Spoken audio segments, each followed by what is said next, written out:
My name is Miss Mpaire, and I'm here to tell you a story. I collected all your ideas and pictures from last week on Facebook. Thank you, they were amazing. And now we have a story about a cat and mouse. Looking forward for your ideas and pictures. First, let us drum together. Have you got something that you can bang and follow our rhythm? Or you can clap along. Mommy, Daddy, even you can clap along too. That is right. You can clap like this too. Oh, great. Now, I have got all your story ideas from last week, and I'm going to tell you the story of the cat and the mouse. I want you to think about a very small animal. It's going to be one of the characters in our story. Let us see if you can guess what it is. My animal has 4 legs. It has fur all over its body. It has a thin tail. It has very good 2 ears to help it hear. A set of long whiskers to help guide it through very small holes. And do you know what, children? It has little nibbly teeth that it uses to chew on things. Can you guess? Yes! That is right. It is a mouse. Have you ever seen a mouse? You are right. They are hard to see because they can run very fast. And they are very, very small. Now, I'm going to tell you a story about a mouse called Nibbles. Nibbles was the chief of all the mice in Masindi. By the way, did you know that I come from Masindi? That is my home area.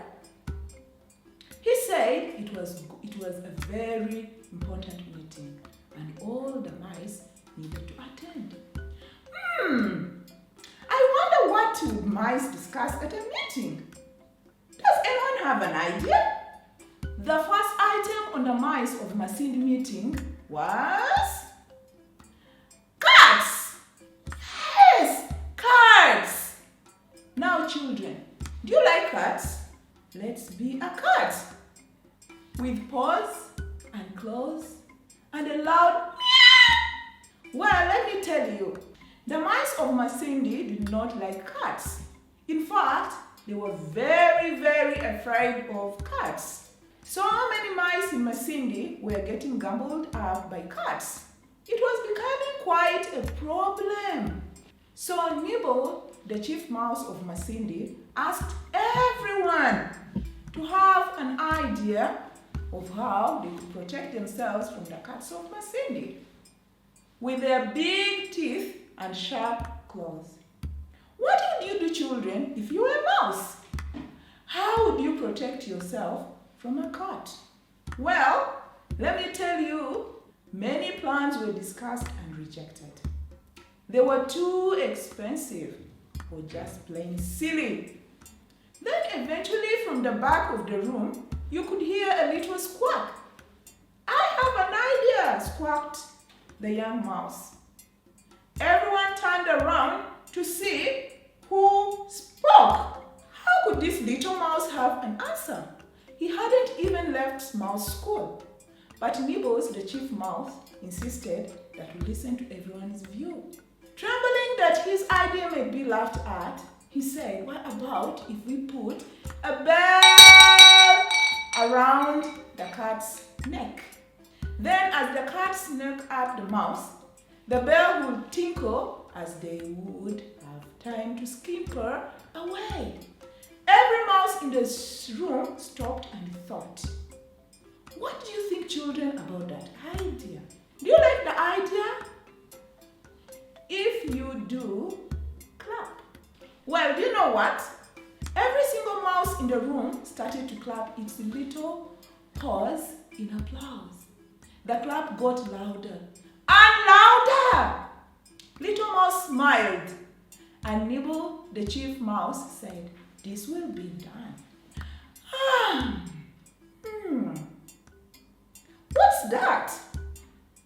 There was another noise. Someone was trying to speak.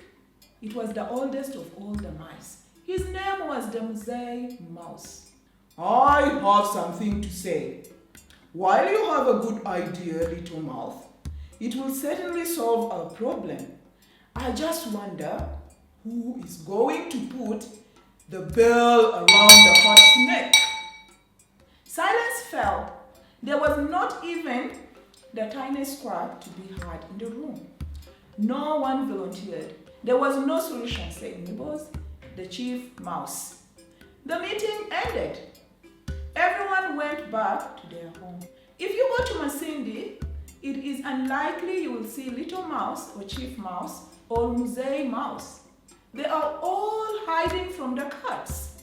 And every day there is a game of cat and mouse, where the little mice, squawk, squawk, are hiding from the cat's claws. Meow! Some problems you just need to live with. Did you like the story? Well, let's go back to the story and think backwards. I have some questions for you. What was the main problem faced by the mouse? Oh yes, the cats. Number 2, what was the solution that the mouse suggested? Yes, the bell around the neck. 3, what was the problem with this solution? Hey, everyone was too scared to put the bell around the neck. Thank you for joining me, Miss Impire, for story time today. I think we can agree it's been a lot of fun. Next week, I want you to help me think of ideas about a frog and Ankole cow. So send your ideas and pictures to our Facebook page, and we will use them to make next week's story. I'm going to say bye-bye until our next story time.